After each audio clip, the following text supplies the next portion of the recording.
Well, hello, I'm Dr. Joya Royston. This is the day that the Lord hath made. We shall rejoice and shall be glad in it. I was glad when they said unto me, let us go into the house of the Lord. And I know you're thinking, you're not in church. Well, listen, where the Spirit of the Lord is, there is liberty. And He is omnipresent, so He's everywhere at the same time. And He's right here with me too, as well. So um, today, the topic is really kind of simple: choose, choose, choose. And I've used the scripture before, but we're going to go a little bit different. Joshua 24:15 says, choose you this day whom you will serve. And most of you listening are like, what do you mean choose? I'm on the Lord's side. Okay, you're on the Lord's side. Great. And we used to sing an old song, I'm on the Lord's side now, feeling mighty happy, feeling mighty glad. That's so wonderful. But some things we're not choosing the Lord's side. Some things we're choosing our side. So some things, like my latest devotional, hint, hint, shameless plug, we choose to fear. And I understand that's a real place. I had bouts of that myself, but then I had to shake myself and come out of it and say, God has not given us a spirit of fear, but love, power, and a sound mind. And then I have to say, okay, we got to keep moving forward until He calls us home, until He comes get us, until He changes. I don't know. Something, I don't know, not Him changing, but Him changing something in our lives. So I choose to keep walking. I choose to keep moving. I keep serving and keep trusting and keep believing. Why? Because God said first, and Jesus said in John 15, you have not chosen me, I chose you. Now that is a wonderful thing for someone, as you've heard many times before, who was never, hardly ever chosen for any sports activities. Now I've been chosen for other stuff, but sports activities, no. You just standing there. I hated recess. You just standing there like, who wants Julia? I mean, she can't run, she can't tumble, she can't. I still had to participate though.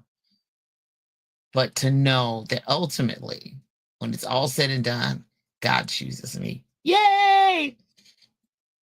You have not chosen me, but I've chosen you. So He chose you, even if you're not choosing Him. Even if you're not choosing to do it His way, do it how He wants it done, walk in His path, walk in His precepts, walk in His statutes, walk in His commandments, He still chooses you. And that's phenomenal, because God is love. He loves us even though a lot of the time we're unlovable. And we're not even worthy of the love that God has unconditionally. But He still says, I choose you. So who you gonna choose? Right. So in Exodus, they will always choose us out men and go out and fight with Amalek. Moses said unto Joshua. So Joshua was the chief right-hand man, warrior, all that good stuff. And held up the arms of Moses and was right there alongside when it was time to go spy out the land. I mean, just, he was ace kaboom. And when Moses died, Joshua was the leader. Choose us out men. So he knew who to choose. He knew who to have on his team. Just like they didn't have me on their team, sports team, until they were just, didn't have no choice.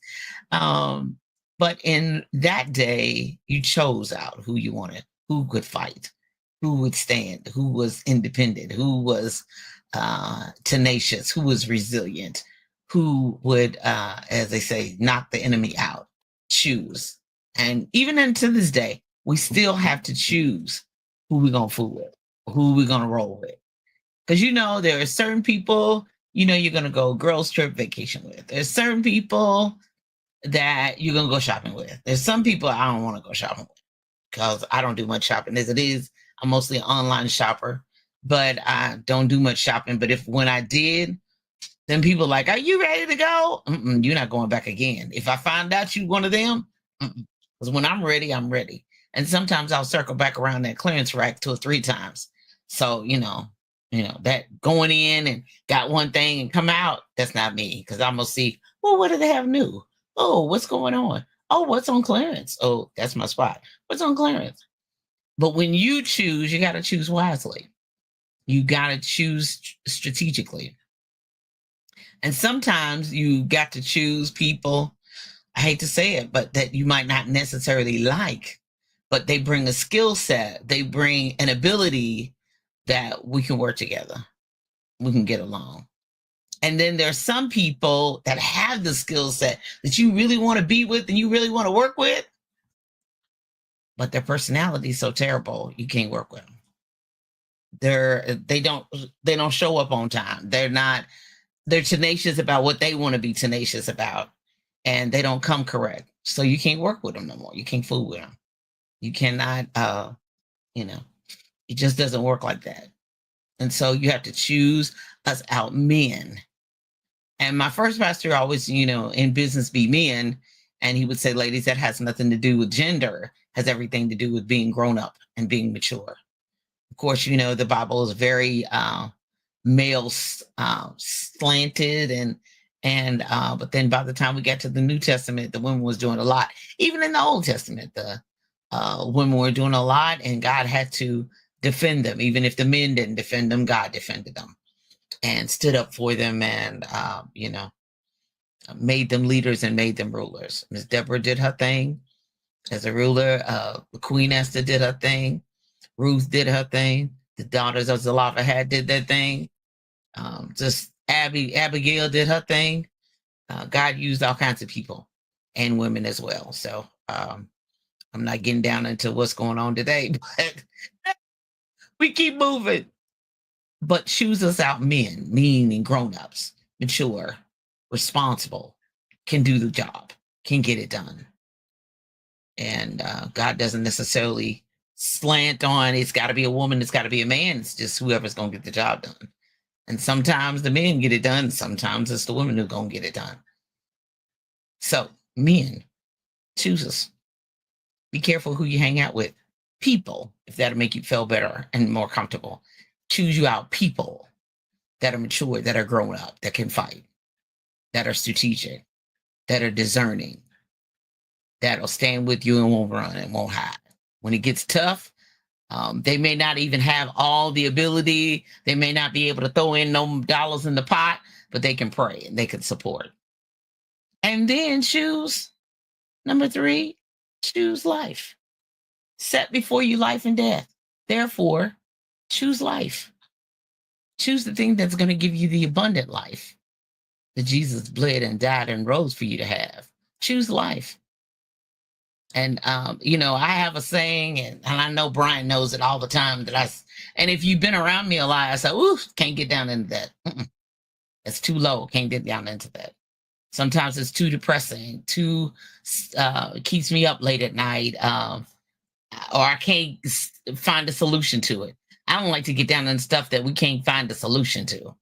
Those kinds of things, you just go around and around and around and never get it solved. And because I'm really a solutions kind of girl. I like to find solutions. That is really a desire of mine. That's the reason why I'm in business, because I find solutions for people with their books and what layout and what cover. And I enjoy that process, the creative process. But if there's not a solution, I really can't get my energy down into it. Because if you don't want to change and you don't want to choose one of the 3 options, then I got to leave that over there, because I can't get my energy down in that. I can't get my brain power down in that. I can't put my prayers into that. I can pray that you figure it out, but I might not be able to jump in that sandbox with you, because you can't decide. You can't choose. Even if I have clients that can't really decide and make up their mind, then I give them time. I give them space. I give you options, but then I say, when you're ready, you let me know. When you can make up your mind, I'll give you these 3 options. And if you think of something different, if you come up with something different, or you can't get a final, this is it, then I gotta let you and God handle it, because I gotta move on with people who have decided and do want it and do pay for it and choose life. And then finally, a lot of times, some things that are stopping, it's the words, life and death is in the power of the tongue. Sometimes, and this is straight out, girl, choose your words wisely. And then I just found it. I Knew it was probably in there, but I didn't have a scripture for Job 9:14. Shall I answer him and choose out my words to reason with him? Choose out my word. It's gonna be choice words. Sometimes God, I got choice words for you. But I think he was answering God, so therefore he's gonna choose out to reason with him, choose out what words he was gonna do. Choose. I gotta be careful. I've got to be consistent. I've got to be, because once it's out of my mouth, I can't take it back. I can apologize. I can say I'm sorry, but are you really sorry? Because if you spoke and you said it out loud, and I tell Brian all the time, no, I don't usually say everything I'm thinking. Sometimes it's just not wise. It's just not wise. It's just not a good idea.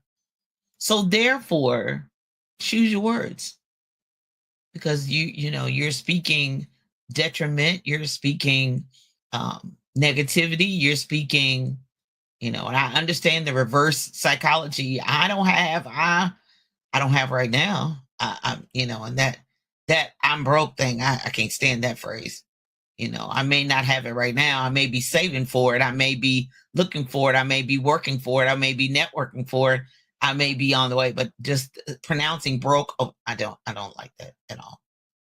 Even if I don't have it, and I don't have it, and I'm okay with acknowledging that. But saying broke, that's more than just money. Broke means broken spirit to me, broken drive, a broken wheel, a broken energy, broke, more than just money. So I don't like that. But anyway, remember, choose out my words. Choose wisely those words. Because life and death is in your tongue. I hope that helps you. I hope that blesses you today so that you can choose. Choose you this day whom you serve, what avenue you're going to go, what direction you're going to take, what pathway you're going to go, who's going to go with you, how are we going to, what mantra we're going to have, what are we going to stand for, what we're going to stand on, what we're going to work through. Choose. And a lot of times, especially right now, you got to choose. You got to choose what you're going to do. And it always can't be based on what other people do. It has to be based on what God tells you to do. That's the reason why you have to choose to serve him, so that you have the wisdom and knowledge and the pathway. And sometimes you don't. Sometimes you have to stand still and see the salvation of the Lord. Ye shall not need to fight in this battle, for the Lord will fight for us.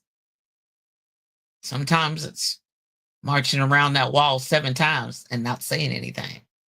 Sometimes we shout on the 7th day. Sometimes we still don't say nothing on the 7th day, 7th week, 7th month, 7th year, 7th quarter.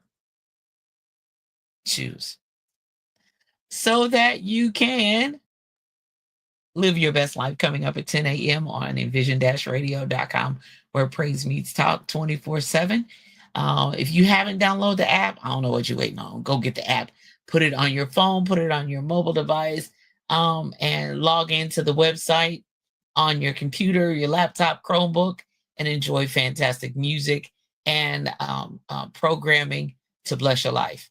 Then coming up at 11 a.m. Eastern Standard Time, Spike Davis and Friends show. Tune in for Last Music and more. And then on Tuesdays, the Book Business Boss show. Tuesdays at 10:30 a.m. Eastern Standard Time, right there on envision-radio.com. And I believe up to episode 30 of season 4 is already uploaded for the replays on the bookbusinessbosspodcast.com. Subscribe to that so that you can get all the information. That is nearly 18 years of writing, publishing, promotion. Season 4 is all about the book business. And season 5, Lord willing, and he has not come, it's going to be about turning your book into a business. So start at season 1 and go all the way up. Bookbusinessbosspodcast.com to find Julia Royston books in an actual bookstore. If you're in the Greensboro, North Carolina area, we're in Next Chapter Bookstore and Gift Shop inside Ben's Boys, located at 2711 Grandview Avenue. And then Brew and Sip Coffee Bar, which is at 2860 Packerland Way in Louisville, Kentucky. And also the bookstore, the Garden of Reading Book Closet, 8601 East 10th Street in Indianapolis. Indiana. Shop thegardenofreading.com is the online store. The mobile bookstores and the mobile book fairs are Janami Books and More. Find them on Facebook. Book Nerd Fam on Facebook. The Amazing Corner online at theamazingcorner.com, where their next book fairs are. And hopefully there'll be more to come.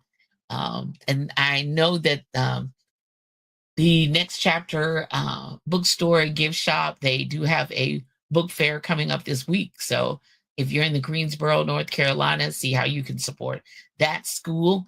And Hope Academy, I believe, is the name of the school in Greensboro, North Carolina. So reach out to them. I'm going to be reading virtually on Wednesday, October 22nd. So super excited about that. I might not be able to be physically in Greensboro, but we're going to jump on Zoom and have a wonderful time. Coming up this week, what else is going on this week? Just in time for the holidays, book bundle boxes, children and adults. Go to RoystonRoyalBookstore.com, book bundle boxes. So they're for children and adults. Self-study course, visit JuliaRoystonStore.com. There's Write Their Book Now, Publish That Book Now, all kinds of self-study courses. So while you're in the house, when it gets cooler and winter and snow and ice is on the ground, nope, you don't have to be in person. You can jump on and purchase a self-study course, JuliaRoystonStore.com. And then coming up on November the 8th in Lexington, Kentucky, Iron Sharpens Iron, held in Lexington, Kentucky. For more information, visit Ms. Peggy Bruce Dixon's Facebook page. Facebook page for more information. Register, visit RoystonClasses.com for any upcoming classes. I believe there's one coming up in November. Write That Book Now on November 14th. So register there, RoystonClasses.com. More information for you to use and be blessed by. And that's always my goal, to inform you, educate you, entertain you, so that you can be your best self and live your best life. I'm Dr. Julia Royston. My prayer always is that you live your best life and that you build people so that people can build the kingdom of God. Be blessed until next time. Bye-bye.